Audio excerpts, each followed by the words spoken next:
I was 12 when I watched my stepmother shake hands with a man who had a tattoo of a chain on his neck. She whispered something, glanced back at me through the window, and took an envelope stuffed with cash. That's when I knew. She wasn't sending me to boarding school. She was selling me. Hit like, subscribe for more betrayal stories, and comment your city or country. My name is Tristan, and my life ended the day my real mom died. Cancer took her when I was 10. She fought hard, really hard. I remember sitting next to her hospital bed, holding her hand while she promised me everything would be okay. She made me promise to stay strong no matter what happened. I didn't understand what she meant back then. My dad was broken after she died. He walked around like a ghost for months. Then he met Daphne at some work event. She was pretty, always smiling, always saying the right things. Dad thought she was his second chance at happiness. He married her 6 months later. I tried to like her. I really did. But something felt wrong from the start. Daphne smiled at me when Dad was around. But the moment he left the room, her face changed. Cold. Empty. Like I was just furniture she had to tolerate. Your mother's gone, Tristan, she told me one night when Dad was working late. This is my house now. Don't forget that. I didn't tell Dad. He seemed happy for the first time since Mom died, and I didn't want to ruin that. Then, 13 months after they got married, Dad died in a car accident. A truck ran a red light and hit him head-on. The police said he died instantly. I was 11 years old, and suddenly I had no one left except Daphne. The funeral was small. Daphne cried, but her tears felt fake. I stood there in my black suit, numb, while people I barely knew patted my shoulder and said things like, "Be strong, and he's in a better place now." That night, everything changed. Daphne stopped pretending. She didn't cook for me anymore. She didn't ask about school. She barely looked at me. I heard her on the phone late at night, talking about money, about Dad's life insurance, about getting rid of problems. I was the problem. 2 weeks after Dad's funeral, strange people started showing up at our house. Men in expensive suits. A woman with dead eyes who stared at me like I was meat at a market. Daphne would take them into the living room, close the door, and talk in low voices. I pressed my ear against the door once and heard her say, "He's healthy. 12 years old. No relatives who care. Easy." My blood turned to ice. I tried to run away twice. The first time, Daphne caught me at the bus station and dragged me home by my arm, her nails digging into my skin. "You try that again, and you'll regret it," she hissed. The second time, I made it 3 blocks before she found me. She didn't yell.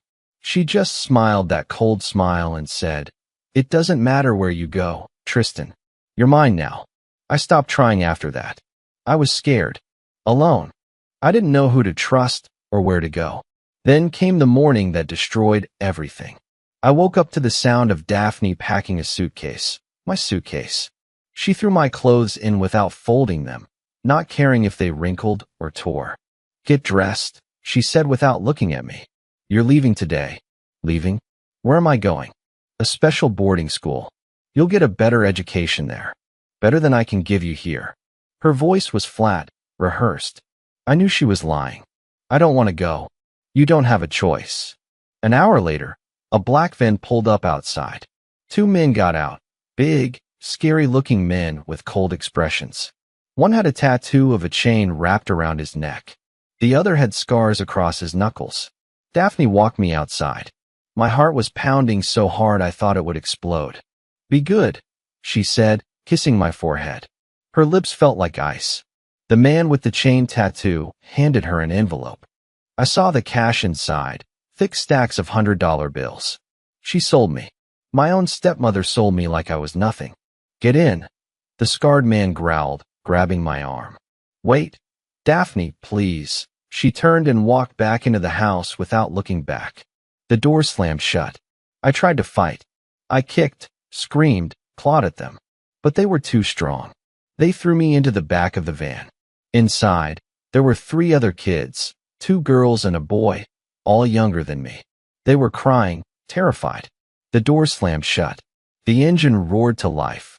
And just like that, my nightmare began. The van drove for hours. No windows. No light. Just darkness and the sound of crying. I sat in the corner, my back pressed against the cold metal wall. The three other kids huddled together. Two girls who looked maybe 8 or 9, and a boy who couldn't have been more than 6. They were all terrified. "Where are they taking us?" one of the girls whispered. I didn't answer because I didn't know. But deep down, I knew it was nowhere good. The van finally stopped. The back doors flew open, and harsh sunlight blinded us. Strong hands grabbed me and yanked me out. We were at some kind of warehouse, old, abandoned, with broken windows and rusted metal everywhere. "Move," the scarred man growled, shoving me forward. They herded us inside like cattle. The warehouse smelled like mold and gasoline. In the center was a makeshift office, a table, some chairs, and a man sitting behind a laptop.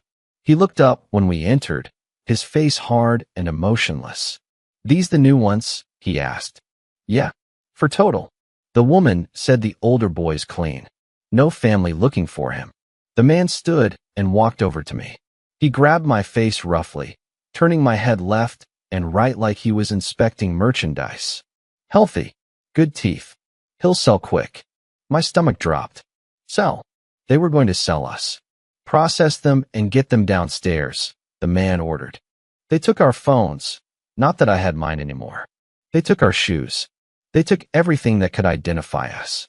Then they shoved us toward a metal door that led to a basement. The stairs were steep and dark. At the bottom was a large room with concrete floors and no windows.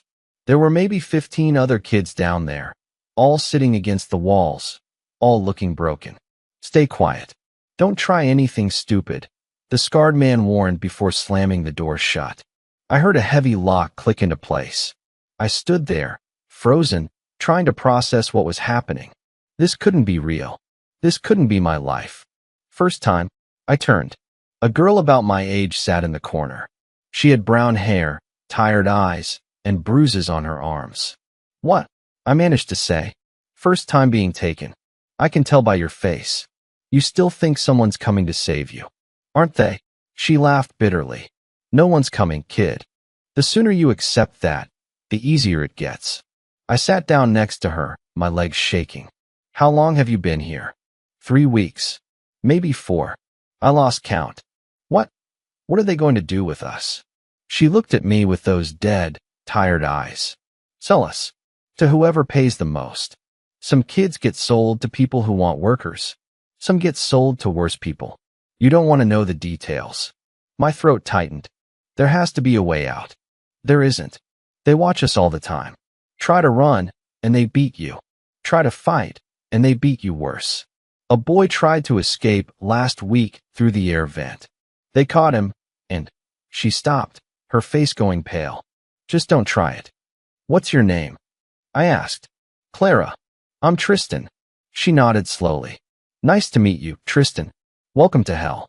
The hours blurred together down there.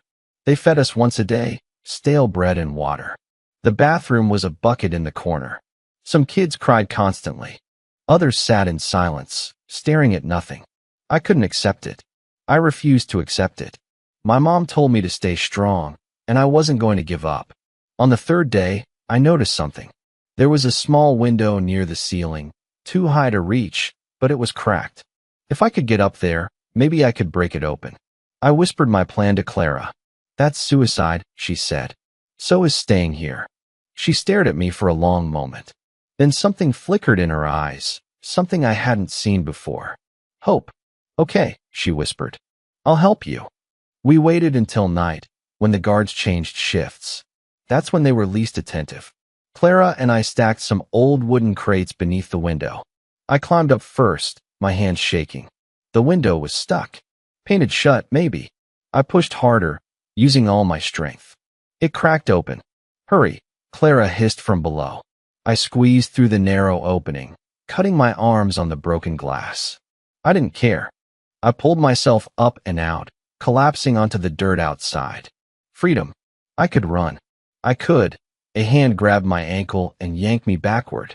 I hit the ground hard, the air knocked from my lungs. The scarred man stood over me, his face twisted with rage. "You just made a big mistake, kid." They dragged me back inside. Clara tried to say it was her idea, that she forced me to do it, but they didn't care. They wanted to make an example out of both of us. The scarred man, I learned his name was Victor, threw me against the concrete wall. Pain exploded through my shoulder. "You think you're smart?" he snarled. "You think you can just walk out of here?" He kicked me in the ribs. Once. Twice. I curled into a ball, trying to protect myself. "Please, stop.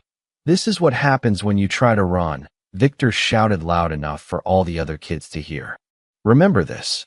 He hit me again, and everything went black for a second. When I opened my eyes, Clara was screaming at him to stop. Another guard grabbed her and held her back. Victor finally stopped. He stood over me, breathing hard. "Next time, I won't be so gentle." He left, locking the door behind him. Clara rushed over and helped me sit up. My whole body hurt. I tasted blood in my mouth. "I'm sorry," I whispered. "I'm so sorry." "Don't be," Clara said, her voice fierce. "At least you tried. That's more than most of us have done." Over the next few days, I could barely move. Every breath hurt. But Clara stayed by my side, sharing her food, talking to me to keep my mind off the pain. "Where are you from?" I asked her one night. "Oregon. Small town. You probably never heard of it." "What happened? How did they get you?" Clara's face darkened. "My mom's boyfriend. He owed money to some bad people. So he sold me to pay off his debt. My mom didn't even try to stop him. My heart broke for her." "I'm sorry." "Yeah, me too." She looked at me. "What about you?" I told her everything. About my mom dying. About my dad's accident. About Daphne and how she sold me for cash. "People are monsters," Clara said quietly. "Not all of them," I replied, thinking of my real mom. My mom wasn't. She was good. She loved me. Then hold on to that. Don't let this place take that away from you. We became close after that.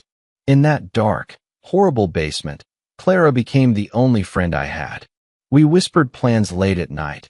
Ways to escape, ways to survive. Most of them were impossible, but it gave us something to hope for. The other kids started talking to us too. There was a little boy named Mason who missed his dog. A girl named Eliza who used to love drawing. A quiet kid named Felix who hadn't spoken since he arrived. We were all broken, but somehow, we held each other together. Then one night, everything changed. A new man arrived, someone we hadn't seen before. He wore an expensive suit and had cold, calculating eyes. The guards treated him differently, with respect, almost fear. He walked through the basement slowly, looking at each of us like we were products on a shelf. When he got to me, he stopped. "This one," he said, pointing at me. "How much?" Victor stepped forward. "That one's trouble." Tried to escape. I didn't ask if he was trouble. I asked how much. 20,000. The man smiled. "I'll give you 15. He's damaged goods." My blood ran cold. They were negotiating my price. Like I was a used car. "Deal," Victor said. The man nodded. "I'll pick him up tomorrow night." After he left, Clara grabbed my hand. Her face was pale. "We have to do something," she whispered. "If he takes you tomorrow, I'll never see you again." "What can we do?" We tried escaping. It didn't work. Then we try again. But this time, we're smarter about it. She had noticed something I hadn't. During shift changes, there was a 10-minute window where only one guard watched the door. And that guard, a younger guy named Kyle, sometimes fell asleep. "If we can get past him, we can reach the main floor," Clara said. "From there, maybe we can find a phone. Call for help." It was risky, crazy even, but I was out of options. "Okay," I said. "We try tomorrow, before that man comes back." That night, I couldn't sleep. I stared at the cracked ceiling, thinking about my mom, about my dad, about everything I'd lost. I thought about Daphne, counting her blood money, not caring that she destroyed a child's life. And I thought about survival, about fighting, about refusing to give up. Tomorrow, I would either escape or die trying. Clara squeezed my hand in the darkness. "We're going to make it out, Tristan. I promise." I wanted to believe her. I really did. But deep down, I knew the odds were against us. The next day felt like the longest day of my life. Every hour dragged. Every minute felt like torture. I kept watching the clock on the wall, the only one in the basement, waiting for the shift change. Clara and I went over the plan a dozen times in whispers. Wait until Kyle takes over. Wait until he gets comfortable. Then move fast and quiet. What if he doesn't fall asleep? I asked. Then we create a distraction, Clara said. Mason will help. He'll pretend to be sick or something. Little Mason nodded bravely, even though he looked terrified. The other kids knew something was happening. They watched us with wide eyes, some hopeful, some scared. Eliza grabbed my hand before the shift change. Please be careful, she whispered. I will. 8 o'clock came. Victor left, and Kyle took his place by the door. He was young, maybe early 20s, and he always looked bored. He sat down in his chair, scrolling through his phone. We waited. 10 minutes. 20. 30. Then his head started to nod. His eyes drooped. The phone slipped from his hand. Now, Clara breathed. We moved like shadows. Clara went first, her steps silent on the concrete. I followed, my heart hammering so hard I thought Kyle would hear it. We reached the stairs. Clara tested the door handle. It was unlocked. She looked back at me, her eyes wide with disbelief. We were actually doing this. We climbed the stairs slowly, carefully. Every creak made us freeze. At the top, we found ourselves in the main warehouse. It was dark except for a few security lights. There, Clara pointed. On a desk across the room was a phone, an old landline. We ran for it. Clara grabbed the receiver and started dialing. Who are you calling? I whispered. 911, who else? But before she could finish dialing, the lights blazed on. Blinding. Harsh. Going somewhere. Victor stood at the warehouse entrance, flanked by 2 other guards. His face was twisted with rage. Run! Clara screamed. We bolted in opposite directions. I ran toward a side exit, my legs pumping, my lungs burning. Behind me, I heard shouting, footsteps, chaos. The exit door was right there. 10 feet. 5 feet. Someone tackled me from behind. I hit the ground hard, my chin scraping against concrete. Blood filled my mouth. Rough hands flipped me over. Victor stood above me, holding a metal pipe. I warned you, he said coldly. The pipe came down. Pain exploded through my ribs. Then my arm. Then my leg. I tried to curl up, to protect myself, but the blows kept coming. Stop. Please. I screamed, but he didn't stop. I heard Clara screaming somewhere, heard her fighting, heard her crying. Then I heard nothing but my own blood pounding in my ears. Victor finally stopped. I lay there on the cold floor, broken, bleeding, barely conscious. Throw him back downstairs, Victor ordered.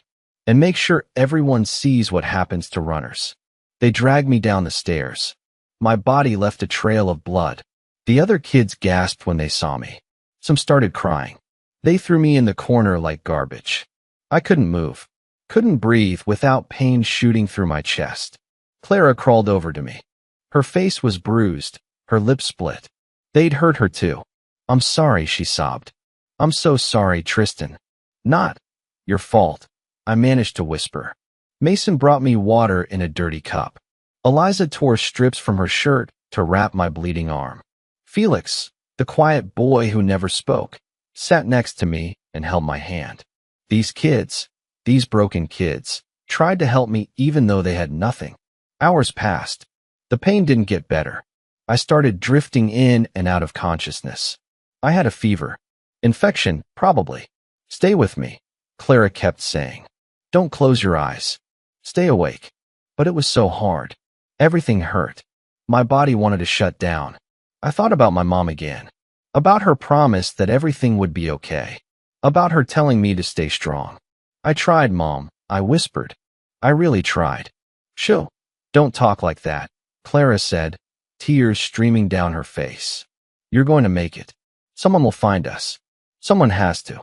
But no one was looking for me. Daphne made sure of that. As far as anyone knew, I was at some boarding school somewhere, living a normal life. I was going to die here. In this basement. Alone. Except I wasn't alone. Clara held my hand. Mason sat at my feet. Eliza and Felix stayed close. These kids, These scared, traumatized kids refused to let me die alone. Thank you, I whispered to them. We're family now, Clara said firmly. And family doesn't give up. Above us, I heard voices. The man in the expensive suit had arrived. Where's the boy I paid for? His voice echoed down the stairs. He got damaged, Victor replied. Might not survive the night. Then I want my money back. No refunds. They argued, but I barely heard it. I was fading fast. The darkness was pulling me under. But somewhere deep inside, a tiny spark of hope still burned. Someone, somewhere, had to notice I was gone. Someone had to care. I just had to stay alive long enough for them to find me. 3 days before I tried to escape, a woman named Morgan sat in her office at Lincoln Middle School, staring at an empty desk. My desk. Morgan was a school counselor. She'd been working there for 8 years, and she prided herself on knowing every student. She noticed things others didn't, the quiet kids who needed help, the ones who were struggling at home, the ones who disappeared into the cracks. And I had disappeared. Has anyone seen Tristan Hayes? She asked my homeroom teacher, Mrs. Patterson. His stepmother called. Said she enrolled him in a private boarding school upstate. Some kind of advanced program. Morgan frowned. When did this happen? Last week. Very sudden, apparently. Something didn't sit right with Morgan. I wasn't a troubled kid. My grades were average, sure, but I was quiet, respectful, never caused problems. And more importantly, I'd just lost my father 3 weeks ago. What kind of stepmother sends a grieving child away so quickly? Morgan pulled up my file on her computer. She looked at the emergency contact information. Daphne Hayes, stepmother. No other relatives listed. Both parents deceased. She picked up the phone and dialed the number on file. Hello. Daphne's voice was cold, professional. Mrs. Hayes, this is Morgan Chen from Lincoln Middle School. I'm calling about Tristan. What about him? I wanted to check in. I understand he transferred to a boarding school. Yes. It's a very prestigious program. He's doing wonderfully. That's great to hear. Which school, if you don't mind me asking? There was a pause. Too long. Riverside Academy. Upstate. Could I get a phone number? We need to transfer his records. Another pause. I'll email it to you. Perfect. Thank you, Mrs. Hayes. Morgan hung up and immediately searched for Riverside Academy. Nothing came up. No school by that name existed in the entire state. Her stomach dropped. She called the attendance office. Pulled Tristan Hayes' withdrawal paperwork for me. 10 minutes later, she held the single sheet of paper in her hands. Daphne had signed it, claiming she was transferring me to homeschooling due to family circumstances. But the boarding school story didn't match the paperwork. Morgan had seen enough missing kids in her career to know when something was wrong. This was wrong. She drove to the police station that afternoon and asked to speak with a detective. They assigned her to Detective Blake Morris, a tired-looking man in his 40s with sharp eyes and a reputation for never giving up on cases. What can I do for you? Blake asked, gesturing to a chair. Morgan explained everything. The sudden withdrawal, the inconsistent stories, the fake school name, the missing father, the stepmother who seemed eager to make me disappear. Blake listened carefully, taking notes. How long has the boy been gone? Almost 2 weeks. And the stepmother has legal custody? Yes. She married his father about a year ago. The father died in a car accident recently. Blake leaned back in his chair, thinking. It's suspicious, I'll give you that. But legally, if she has custody and filed withdrawal paperwork, there's not much we can do unless we have proof something criminal happened. Then find proof, Morgan said firmly. That boy needs help. I can feel it. Blake studied her for a moment, then nodded. All right, give me everything you have on the family. I'll start digging. Over the next 3 days, Blake worked the case quietly. He pulled financial records and found something disturbing.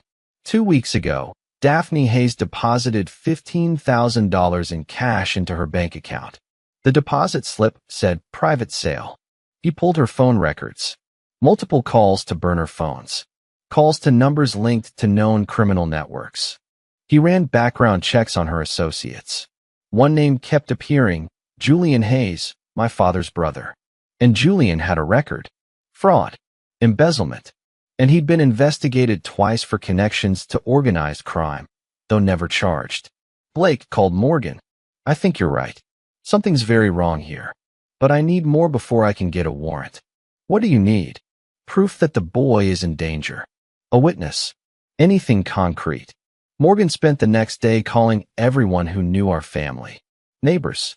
Teachers. Finally, she found Mrs. Chun, our elderly next-door neighbor. I haven't seen Tristan in weeks, Mrs. Chun said. But I did see something strange. The night before he disappeared, there were 2 men at the house. Big men. They looked like criminals, if you ask me. And I heard arguing. What kind of arguing? A woman, Daphne, saying something about payment. And one of the men said, "The boy better be worth it." Morgan's blood ran cold. She called Blake immediately. "That's enough," Blake said. "I'm bringing her in for questioning." But when Blake arrived at the house with 2 officers, Daphne was packing suitcases. Plane tickets to Mexico sat on the kitchen counter. She was running. "Daphne Hayes, you're coming with us," Blake said, blocking the door. "I haven't done anything wrong," she said, her voice shaking. "Then you won't mind answering some questions about where Tristan is." Her face went pale. At the station, Blake didn't waste time. He laid out everything: the cash deposit, the phone records, the witness statement, the fake school. "Where is he?" Blake demanded. Daphne stayed silent. "You sold him, didn't you?" "Sold a 12-year-old boy." Still nothing. Blake leaned across the table. "Help me find him, and maybe the judge goes easy on you. Stay silent, and you're looking at life in prison." Daphne's hands trembled. Finally, she spoke. "I don't know where they took him. I swear. They just gave me money and took him away." "Who? Who did you sell him to?" "I don't know their names." Julian set it all up. "Julian Hayes? Your husband's brother." She nodded, tears streaming down her face. Blake's jaw clenched. He'd been right. This was bigger than just one woman's greed. He made a call. Not to other cops. To someone else. Someone who specialized in finding missing children. A man named Ryder. Leader of the Iron Guardians. Detective Blake sat in his office, staring at the phone number on his screen. He'd gotten it from an FBI contact who specialized in trafficking cases.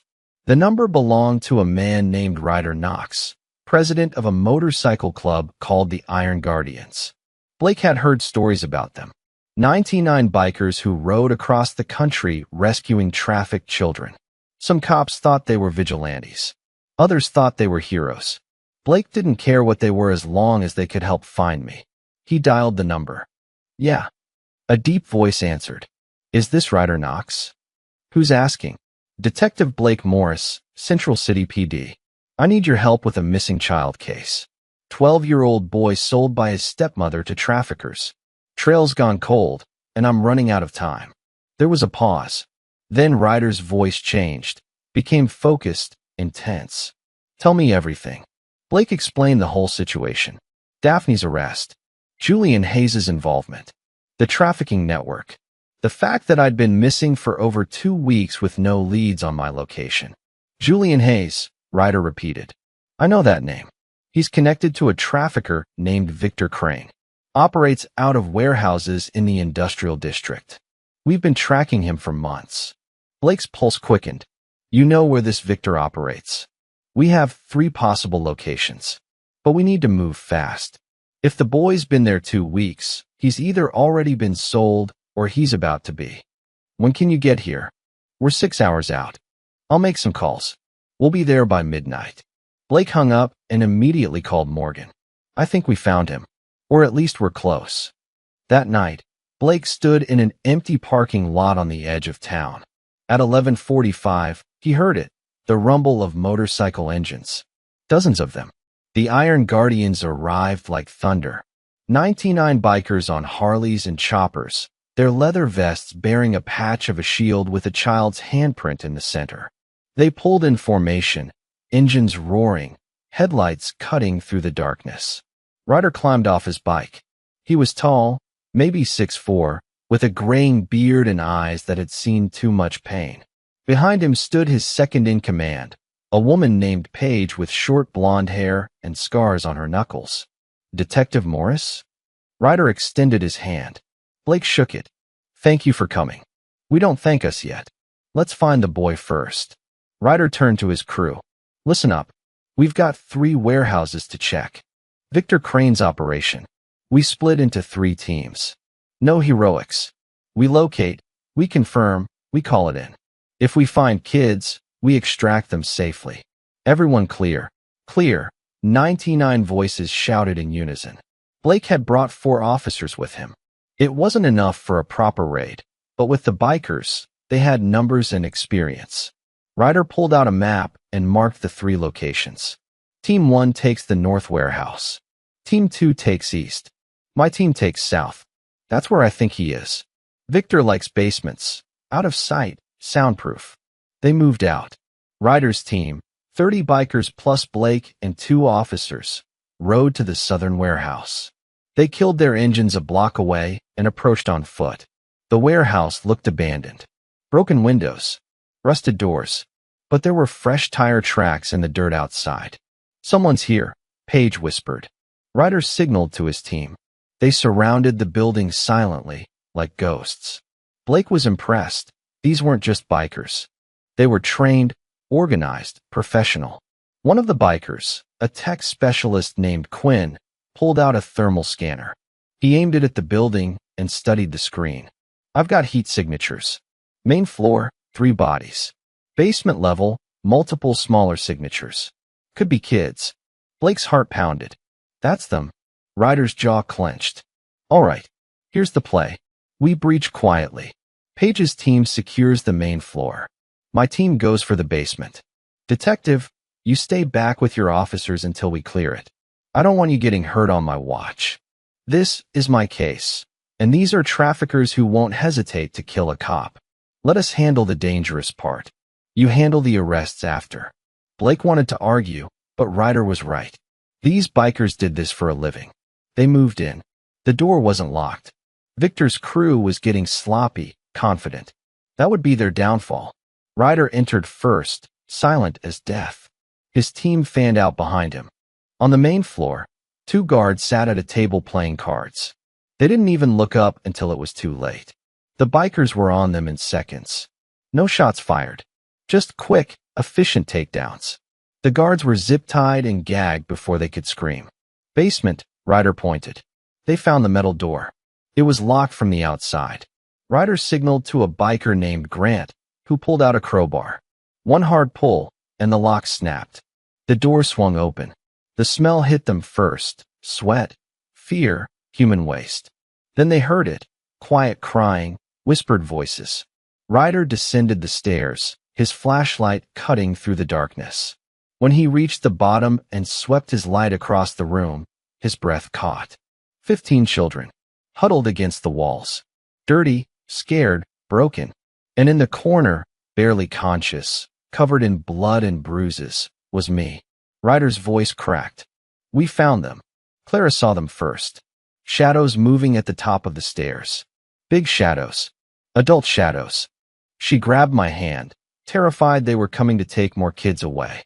But then a flashlight beam cut through the darkness, and a voice, deep, gentle, nothing like Victor's, spoke. It's okay. We're here to help. You're safe now. The bikers descended the stairs carefully, their hands raised so we could see they weren't holding weapons. Ryder led them, and when his light swept across the room and landed on me, his face changed. Anger, sadness, determination. Call the ambulances, he barked over his shoulder. Now. He knelt beside me. Up close, he looked scary, covered in tattoos, wearing leather and chains. But his eyes were kind. Broken, somehow, like he understood pain. Hey kid, my name's Ryder. Can you hear me? I tried to speak, but only a whisper came out. Help. That's what we're here for. You're going to be okay. I promise. More bikers flooded the basement. They moved quickly but gently, checking each child, wrapping them in blankets, speaking in soft voices. A woman named Paige crouched next to Clara. What's your name, sweetheart? Clara. Clara, you're incredibly brave. We're going to get you out of here. Detective Blake appeared at the bottom of the stairs with his officers.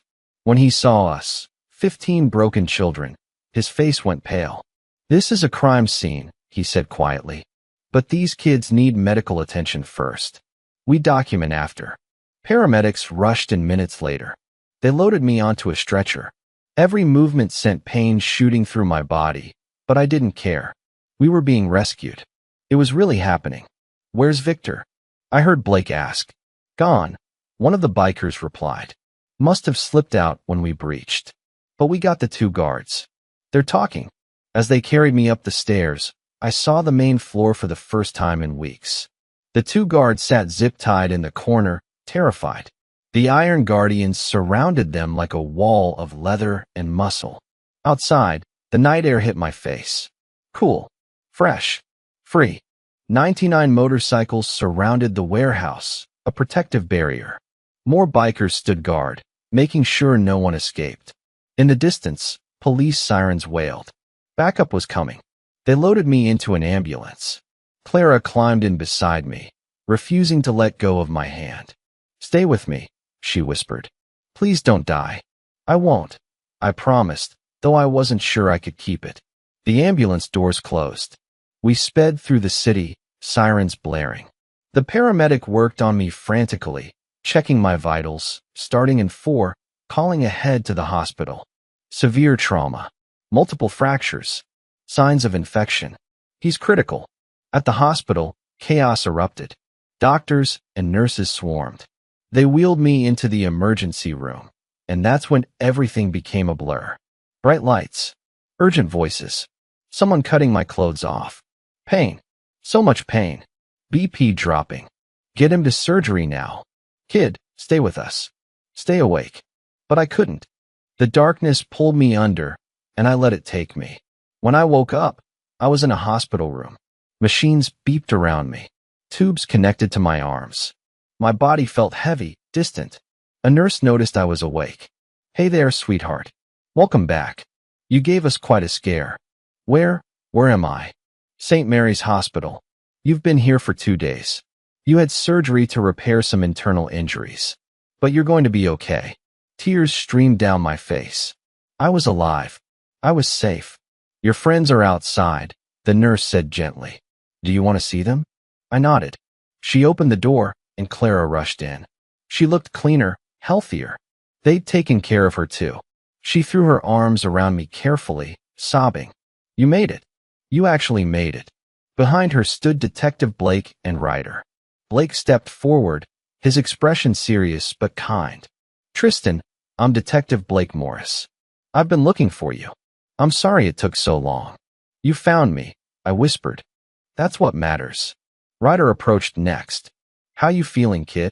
Better. Thank you. You saved us. That's what we do.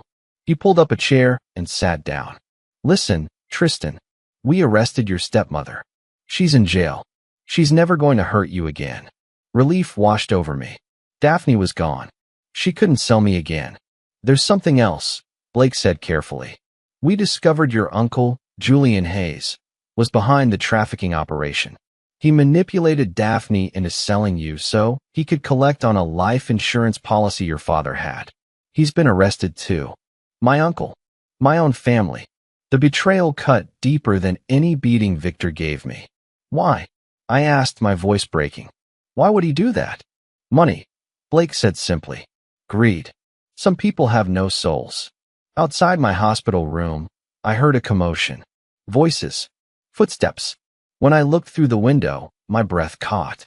All 99 bikers stood in the hallway. They'd formed a wall outside my door, a protective barrier. Some held signs that said, "Stay strong," and "We've got you." Others just stood there, arms crossed, making sure no one could hurt me ever again. They've been here since you arrived, the nurse explained. Won't leave. Hospital tried to kick them out, but they refused. Said they're staying until you're safe. I started crying. These strangers, these tough, scary-looking bikers, cared more about me than my own family ever did. Ryder squeezed my shoulder. You're part of the family now, kid. And we protect our family. I spent 6 days in that hospital room. 6 days of doctors checking my wounds, nurses changing my bandages, therapists asking gentle questions about what happened. The injuries were worse than I thought. 3 broken ribs, fractured arm, internal bleeding that required emergency surgery, severe malnutrition, infections throughout my body. The doctors said if the bikers had found me even 2 days later, I probably wouldn't have survived. But I was alive, and so were the other kids.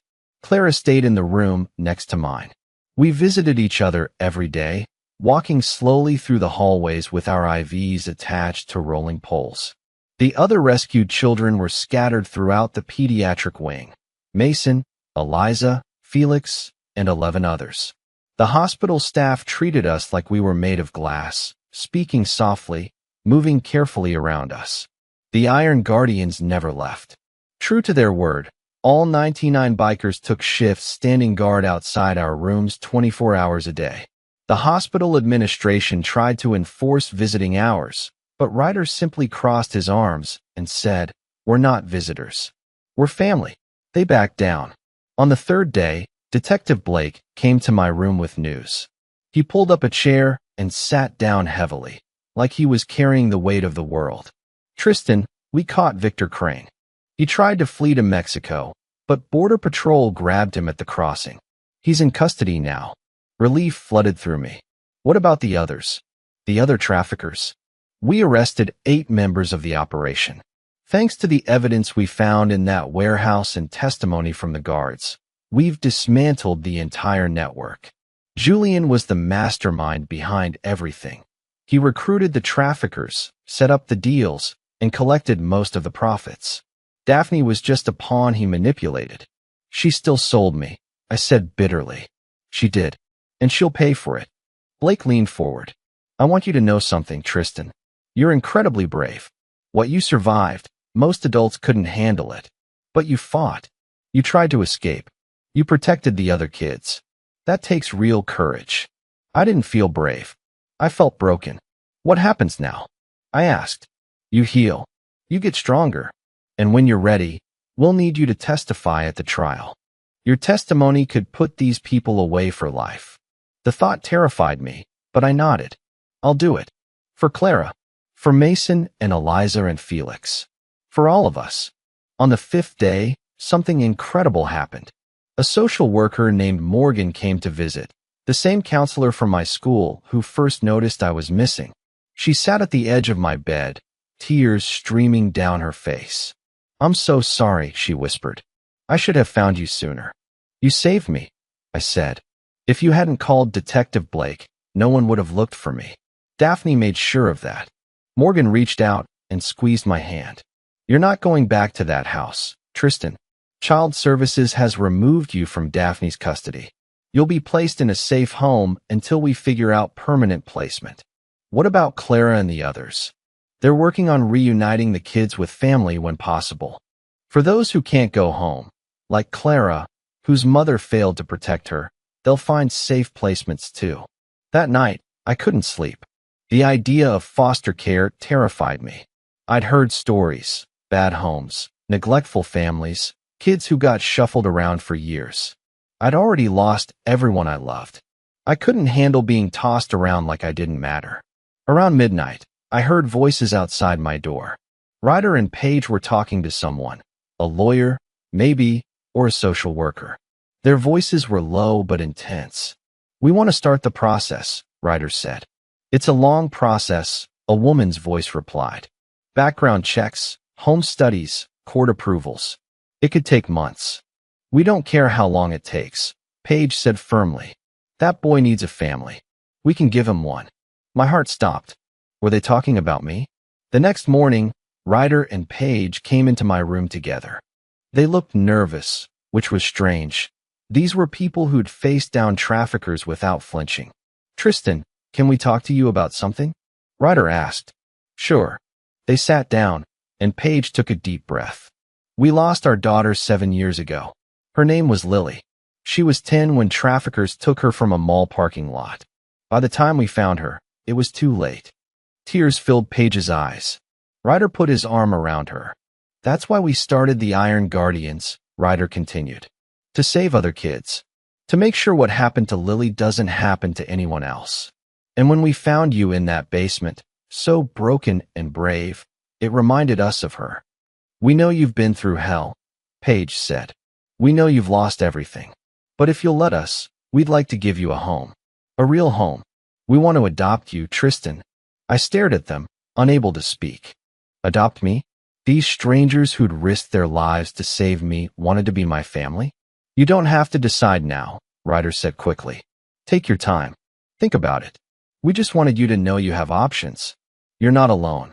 But I didn't need time. I'd spent weeks surrounded by people who saw me as merchandise, as a problem, as nothing. And here were two people who saw me as a son. Yes, I whispered. Yes, I want that. Paige started crying. Ryder pulled me into a gentle hug, careful not to hurt my injuries. Welcome to the family, kid. Outside in the hallway, the 99 bikers erupted in cheers. The adoption process began immediately. Social workers came to interview Ryder and Paige, asking questions about their home, their lifestyle, their ability to care for a traumatized child. The Iron Guardians provided character references. Detective Blake vouched for them personally. But while everyone focused on my future, Detective Blake was still investigating my past. Something about Julian Hayes didn't add up. The trafficking operation was too organized, too sophisticated for someone with Julian's background. Blake suspected there was more to the story. He spent days combing through financial records, phone logs, and email trails. And then he found it, the piece that made everything click into place. Blake came to my hospital room on my 7th day there. His face was grim, like he was carrying terrible news. Tristan, I need to talk to you about something. It's important. Ryder and Paige stood up immediately, protective. Whatever you need to say, you can say in front of us, Ryder said firmly. Blake nodded. Fair enough. Tristan, we've been investigating your Uncle Julian. We knew he was involved in the trafficking ring, but we didn't know how deep it went. Yesterday, our forensic accountants found something shocking. He pulled out a folder and opened it carefully. Inside were printouts, bank statements, insurance documents, emails. Your father had a life insurance policy worth $500,000. You were listed as the primary beneficiary. If something happened to you before you turned 18, the money would go to the next living relative, your Uncle Julian. My stomach dropped. He wanted me dead. Yes, but it's worse than that. We found emails between Julian and Victor Crane dated back 2 years, long before your father died. They were planning this for a long time. Paige gasped. Are you saying? I'm saying Julian Hayes orchestrated your father's car accident, Blake said, his voice hard. We had the crash reinvestigated. The truck that hit your father? Stolen. The driver? Never found. But we traced payments from Julian to a known hitman 3 days before the accident. The room spun. Julian killed my dad. My own uncle murdered his brother to get access to me and the insurance money. He manipulated Daphne into marrying your father, Blake continued. Fed her lies about your father's wealth, convinced her she'd be set for life. Then after your father died, Julian told her to sell you to his trafficking contacts. He promised her a cut of the profits. But the real payday was the insurance money he'd collect once you were declared dead. Tears streamed down my face. My father didn't die in a random accident. He was murdered, and I was supposed to be next. Where is Julian now? Ryder asked, his voice deadly calm. In custody. Federal trafficking charges, conspiracy to commit murder, insurance fraud. He's looking at life in prison without parole. And that's if the death penalty is off the table. Death penalty? I whispered. Your father's murder makes this a capital case. The DA is considering all options. I couldn't breathe. Everything I'd lost, my father, my home, my childhood, all because Julian wanted money. He destroyed lives, sold children, murdered his own brother, all for cash. There's something else, Blake said quietly. We arrested 3 more people connected to Julian's operation. One of them is a woman named Ivy Sutton, a lawyer who helped Julian forge documents and hide money. Another is a man named Dominic Reeves, who helped recruit other desperate parents to sell their children. And the third is a judge, Judge Preston Callahan, who Julian bribed to look the other way on missing children reports. A judge, Paige said, horrified. Julian's network was extensive. He corrupted officials, paid off witnesses, and covered his tracks for years. We estimate he's responsible for trafficking at least 30 children. You and Clara and the others in that basement. You were just the latest victims. 30 children. 30 families destroyed. All because people chose greed over humanity. But we stopped him, Blake said firmly. Because you survived, Tristan. Because you fought back. Because Morgan noticed you were missing and refused to let it go. And because these bikers, he gestured to Ryder and Paige, never stopped looking for trafficked kids. You broke the whole operation wide open. Detective Blake stood up to leave, but I stopped him. Wait, what about Daphne? What's going to happen to her? She's cooperating with prosecutors, testifying against Julian in exchange for a reduced sentence. She's still going to prison. Trafficking a child carries mandatory minimums, but instead of life, she'll probably get 20 to 30 years. It wasn't enough. She sold me. She looked me in the eye and handed me to monsters for cash. But at least she'd pay for it. After Blake left, I sat in silence. Ryder and Paige stayed close, not speaking, just being there. Finally, Paige broke the silence. You know what this means, Tristan? You're not just a survivor. You're a hero. You brought down an entire trafficking network. You saved future kids from being taken. I don't feel like a hero, I said quietly. I feel broken. Broken things can be fixed, Ryder said. It takes time. It takes work. But you're strong, kid. Stronger than you know. And you're not doing this alone. You've got us. You've got the Guardians. You've got a whole family now. I looked at them. These two people who'd lost their daughter but chose to honor her memory by saving others. They could have let grief destroy them. Instead, they turned it into purpose.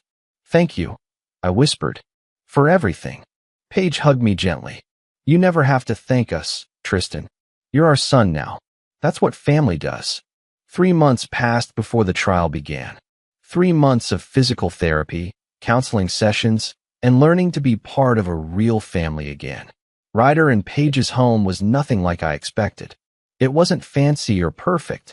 It was a regular house in a quiet neighborhood with a backyard, a dog named Scout, and photos of their daughter Lily everywhere. They didn't hide their grief. They lived with it, honored it, and used it to fuel their mission. The adoption process moved forward slowly. Background checks, home visits, court approvals. Social workers came every week, asking questions, observing how we interacted. But everyone could see it was working. I was healing. I was smiling again. I was starting to feel safe. Clara got placed with a foster family too, a kind couple named the Andersons who had experience with trauma survivors. We talked on the phone every night, supporting each other through the nightmares and the memories that wouldn't fade. The other rescued kids were scattered across different placements. Mason reunited with his grandmother. Eliza went to a group home that specialized in art therapy. Felix finally started talking again, living with a family who used sign language to communicate when words were too hard. We were all healing. Slowly. Painfully. But we were healing. Then Detective Blake called with news. The trial starts next week. Are you ready? No, I wasn't ready. The idea of facing Daphne, Julian, and Victor in a courtroom terrified me. But I had to do it. For myself. For Clara. For all the kids who didn't survive. The trial took place in the County Superior Court. The courtroom was massive, wooden benches, high ceilings, an American flag in the corner. When I walked in with Ryder and Paige, I saw them. Julian sat at the defense table in an orange jumpsuit, his face cold and emotionless. Next to him was his lawyer, a nervous-looking man shuffling papers. At a separate table sat Victor Crane, the man who beat me nearly to death. He stared straight ahead, expressionless. Daphne sat at a third table with a female attorney. When she saw me, her face crumpled. She started crying, but I felt nothing. No sympathy, no forgiveness, just emptiness. The judge, An older woman named Judge Catherine Wells entered, and everyone stood. She had kind eyes but a stern face. She'd seen too many horrible cases, and this was just another one. Please be seated. We're here for the trial of Julian Hayes, Victor Crane, and Daphne Hayes on charges of human trafficking, conspiracy to commit murder, child endangerment, and fraud. The prosecution may call their first witness. The prosecutor, a sharp woman named Attorney Rachel Ortiz, stood up. The state calls Tristan Hayes to the stand. My legs felt like jelly as I walked to the witness box. The bailiff made me swear to tell the truth. I sat down, my hands shaking. Attorney Ortiz approached gently. Tristan, I know this is difficult. Take your time. Can you tell the court what happened to you? I took a deep breath and started talking. I told them everything. About losing my mom and dad. About Daphne's coldness. About the day she sold me. About the van, the warehouse, the basement, the beatings. About Clara and the other kids. About trying to escape and nearly dying. The courtroom was silent. Several jurors were crying. Judge Wells's expression grew harder with every word. And did you see the defendant, Daphne Hayes, accept money in exchange for handing you over to traffickers? Yes. I saw her take the envelope. It was full of cash. And the defendant, Victor Crane, is he the man who assaulted you when you tried to escape? Yes. I pointed at Victor. He beat me with a metal pipe. He said it was to make an example out of me. Victor's jaw clenched, but he said nothing. Attorney Ortiz introduced evidence. Bank records showing Daphne's cash deposit. Phone records connecting Julian to Victor. Emails detailing the trafficking operation. Forensic reports from the warehouse. Medical records documenting my injuries. The defense lawyers tried to fight back. Daphne's attorney argued she was manipulated by Julian, that she didn't understand what she was doing. Julian's lawyer claimed there was no direct evidence linking him to the murder of my father. But then the prosecution called their star witness, one of Victor's guards who'd taken a plea deal. He testified that Julian personally ordered my father's death and paid $50,000 for the hit. He described meetings where Julian bragged about the trafficking operation and the money he'd make from insurance fraud. The evidence was overwhelming. When the prosecution rested their case, even the defense attorneys looked defeated. On the fourth day of the trial, Clara testified. She was brave, strong, describing her captivity and the fear we all lived with. Then Mason's grandmother testified about her grandson's trauma. Morgan from my school testified about the red flags she noticed. Detective Blake testified about the investigation. And finally, Ryder took the stand. He described finding us in that basement, the conditions we were living in, the injuries we'd sustained. His voice broke when he talked about his daughter Lily and how this case reminded him of what happened to her. These people destroyed lives for profit, Ryder said, staring directly at Julian. They stole childhoods. They murdered innocents. And they need to pay for every single second of suffering they caused. The jury deliberated for 6 hours. When they returned, the courtroom was packed. Every seat filled with supporters. The Iron Guardians wearing their leather vests, social workers, teachers, community members who'd followed the case. Judge Wells addressed the jury foreman. Has the jury reached a verdict? We have, Your Honor. On the charge of human trafficking in the first degree, how do you find the defendant Julian Hayes? Guilty. On the charge of conspiracy to commit murder? Guilty. On the charge of fraud and child endangerment? Guilty on all counts. The courtroom erupted in applause. Judge Wells banged her gavel for order. They read the verdicts for Victor, guilty on all counts. Then Daphne, guilty, but with consideration for her cooperation. Sentencing came 2 weeks later. Judge Wells didn't hold back. Julian Hayes, you orchestrated a trafficking ring that destroyed dozens of lives. You murdered your own brother. You attempted to kill a child for insurance money. I sentence you to life in prison without the possibility of parole. Julian showed no emotion as guards led him away. Victor Crane, your violence and cruelty caused immeasurable suffering. I sentence you to 40 years in state prison. Victor finally showed emotion, fear. He realized he'd die behind bars. Daphne Hayes, while you cooperated with authorities, you still sold a child entrusted to your care. I sentence you to 25 years in prison. Daphne sobbed, but I felt nothing. Justice had been served. Outside the courthouse, the 99 bikers formed two lines, a path of honor. Clara and I walked through them as they clapped and cheered. We'd survived. We'd testified.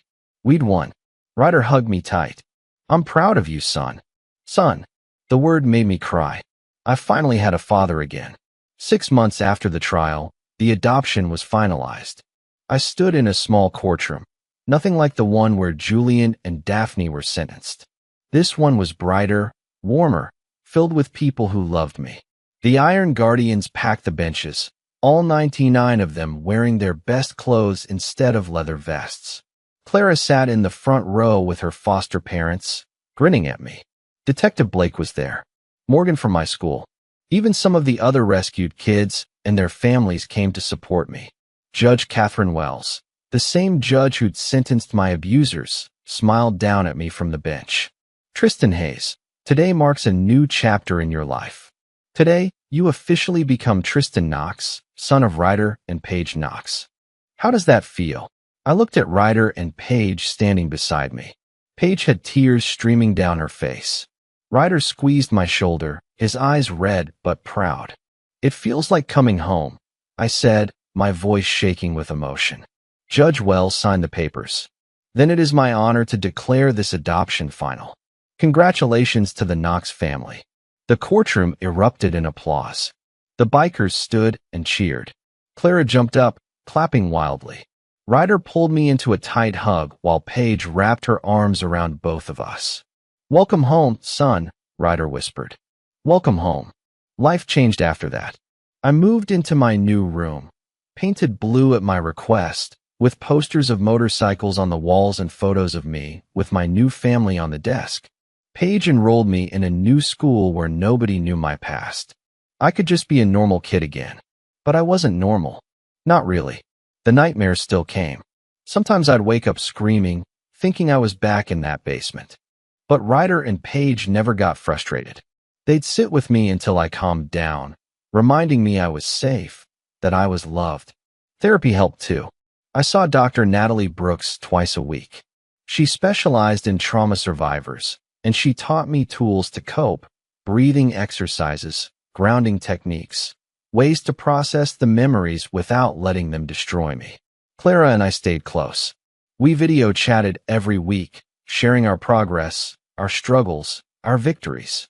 She was thriving with the Andersons. She even started drawing again, something she'd loved before the trafficking but had lost during captivity. Her first drawing was of all of us kids in the basement, holding hands. She titled it Unbroken.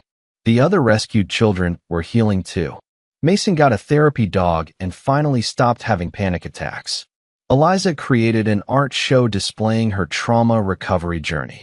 Felix joined a support group for trafficking survivors and started mentoring newly rescued kids. We were all proof that broken things could be fixed. That trauma didn't have to be the end of the story. 1 year after my rescue, something incredible happened. Ryder called a meeting at the Iron Guardians clubhouse. All 99 bikers gathered, along with their families. Ryder stood at the front of the room with me beside him. A year ago, we rescued 15 kids from a trafficking warehouse, Ryder began. Today, those kids are thriving. They're healing. They're proof that what we do matters. And one of those kids, my son Tristan, has something he wants to share with you all. I stepped forward, my heart pounding. Public speaking still terrified me, but this was important. When you found me in that basement, I was dying. I said, my voice quiet but steady. I'd given up hope. I thought I'd die there, forgotten, like I never mattered. But you proved me wrong. You showed me that strangers can become family. That broken people can heal. That evil doesn't always win. I paused, looking at the faces around the room. Warriors who'd chosen to fight for kids they'd never met. I want to join you. When I'm old enough, I want to become a member of the Iron Guardians. I want to rescue kids like you rescued me. I want to turn my pain into purpose, just like you did." The room exploded in applause. Ryder's eyes filled with tears. Paige covered her mouth, crying.